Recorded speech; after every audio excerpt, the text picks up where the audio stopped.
John Muir, when he came to Glacier Bay to discover how glaciers shape the landscape, he described that nature chose for a tool, not lightning, not the earthquake to split and rend asunder, but the tender snowflake falling noiselessly through unnumbered generations.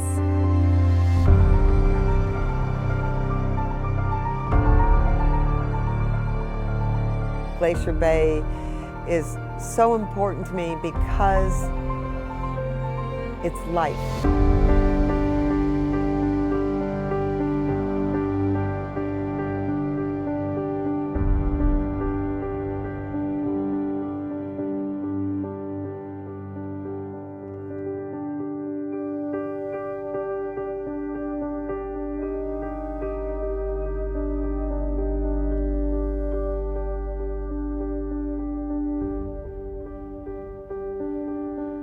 We are plying the waters today that only a couple centuries ago were covered in ice.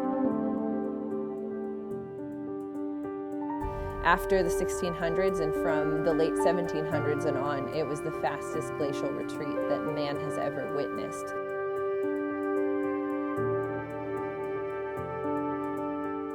So Glacier Bay, through my eyes, I see a place that reminds all of us, including myself, that there is a lot more to this world than meets the eye. There's a lot more to this world than us. It's all connected.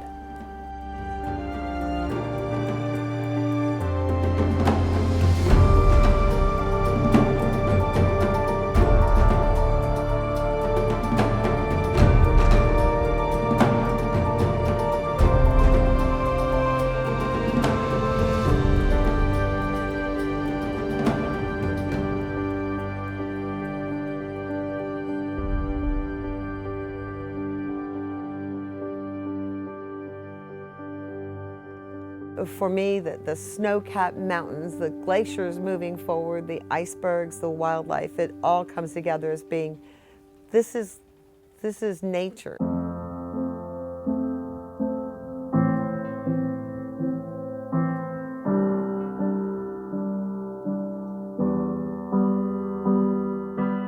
This is the epitome of what we could possibly expect to see on the earth.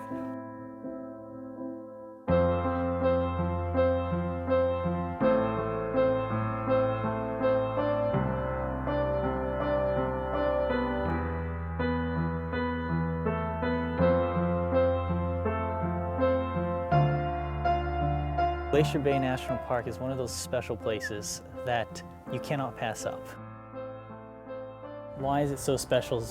Exactly for the reasons that you see perhaps behind me and what we've been seeing throughout the day. The high coastal mountain ranges, the glaciers, of course, this landscape in general, perhaps even the wildlife.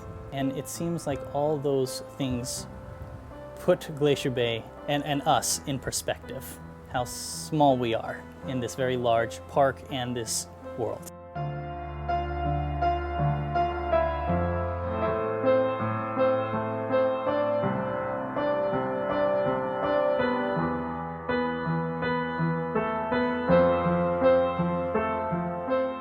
Glacier Bay's story, in a word, is one of change. The last greatest extent of the Grand Pacific Glacier in 1750, and ever since it has been changing. So that glacier itself, it got there by actually running over the land in front of it, the Hunaclinket homeland.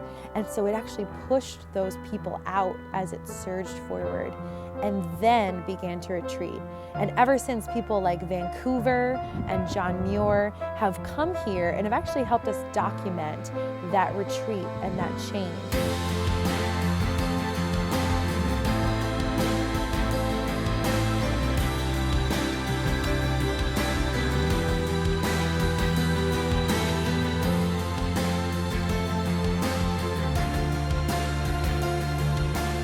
Days like today in Glacier Bay, this overcast weather, this is glacier making weather. You really get to see the colors here even better. You get to see glaciers like Lamplugh the Blue. There's nothing in the world like that glacier blue color. You can kind of look at it, try to get the right crayon shade or try to describe it or paint it. We're really standing in front of it and looking at glacial blue. It's like really a color of nature. I feel like there's something otherworldly about that blue. That blue color is something that John Muir called a shrieking vitriolic blue. It's just indescribable, and we got to see that today. The history about Glacier Bay National Park is that this was once a beautiful meadowland. This was a gorgeous meadowland, and many people lived in this area. About 250 years ago, there was an advancement of the ice, a mini ice age in this specific area, which caused the natives to be rushing out of this area. The glacier was advancing about the same speed as a running dog. They actually went to the other side of icy straits and found a new home to live in.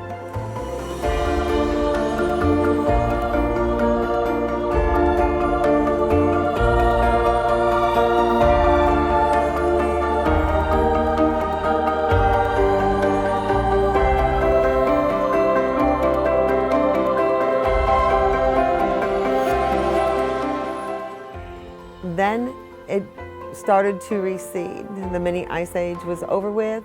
We had several earthquakes. The earthquakes would cause the ice to break and crack, and it continued to recede. What it left was a beautiful Glacier Bay. Many sections are 500, even up to 1,200 feet deep throughout the area. 7/8 of an iceberg is below water's edge. We're looking at only the 1/8 that's above. And as that salt water causes it to melt on the bottom side, they'll turn over, and they will be a dark, dark blue.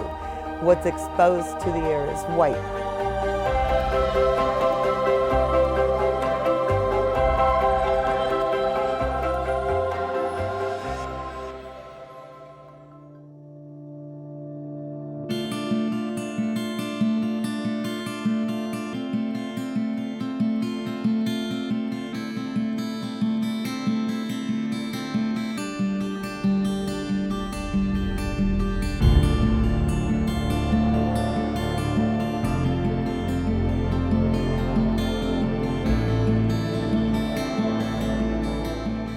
The Margerie Glacier is roughly a mile wide and 250 feet above sea level, and it's moving towards us at roughly 5 feet a day. It comes down from Mount Quincy Adams and has a very strong source. And that's another important factor to think about in Glacier Bay. The glaciers are actually very healthy because of the amount of snow that is accumulating. As you get further in, there's less moisture in the air, less snow, so therefore less ice. So Glacier Bay was my first experience seeing glaciers, any kind of glaciers. I mean, it really put me as a human, as a person, in a humbling position. And I thought, look how small we are. You know, we always think of ourselves and how this world revolves around us, but when you see something like the Margerie Glacier, you just can't help but think, I am this very tiny thing in this wide, expansive world. Today we saw Margerie and Grand Pacific glaciers. Margerie right now is a stable glacier, as far as we know, and Margerie is losing about the same amount of ice as it is gaining every year. The first time I saw Margerie Glacier in calving was like the first time I ever saw a whale or the first time I ever saw Alaska. It all comes down to this feeling of feeling so small and feeling like, wow, I'm here, I made it, and feeling so lucky to get to experience something that feels so kind of prehistoric, so pre-human, get to see wildness being wild. So the Margerie Glacier is the same as it would have looked back in 1950 when my grandmother was up here to see it on a steamship, because it's kept up the momentum of ice and snow that it needs. It advances at 5 feet a day. We expect about 5 feet of calving per day, which means breaking off of the ice.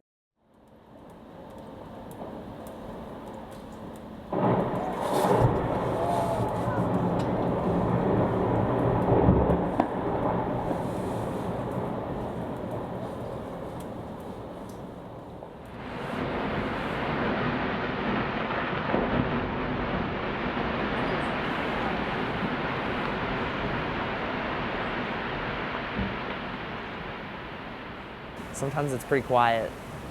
So, because we're far enough away, the sound hits later. So you get that big boom, but not until the ice has already fallen in. So you have to be paying a lot of attention to see it, and then you hear the boom after. The Tlingit call it white thunder.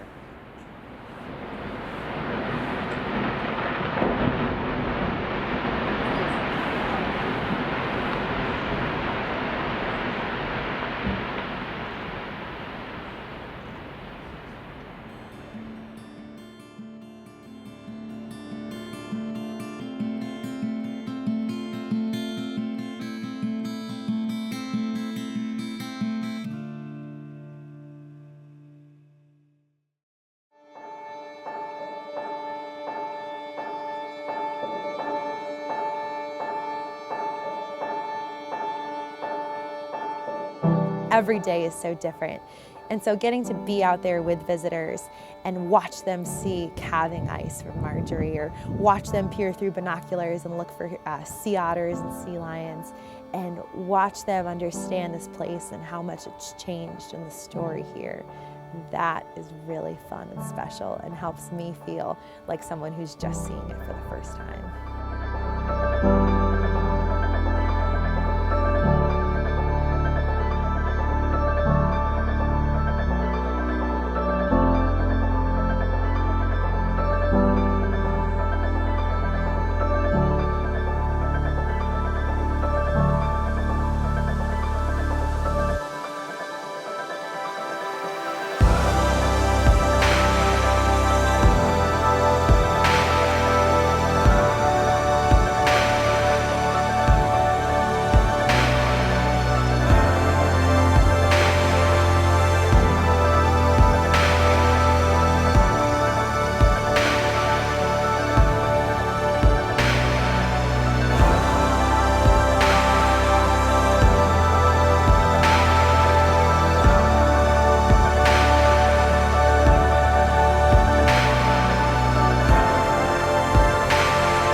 John Muir said, in nature, sometimes it's not always a river or flood or an earthquake. It can be something like a little snowflake, piling, accumulating over years and years, getting turned into a glacier. That little snowflake can move mountains. This is an important place. To be able to share that with other people, to bring people into this place, see other people light up, it's very satisfying.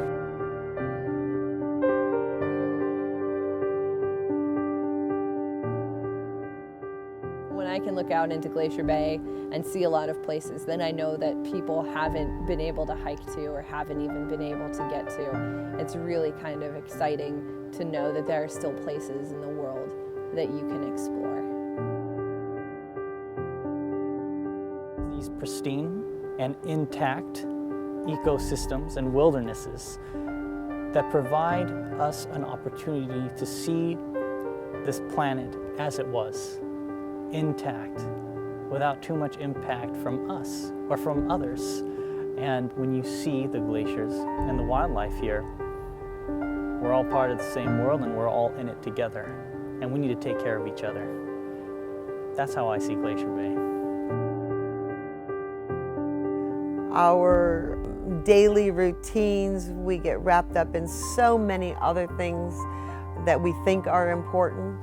And this is kind of like a sanctuary of sit back, relax, understand the importance of the world around us, understand the beauty of nature itself. Beauty of nature abounds around you in every single direction.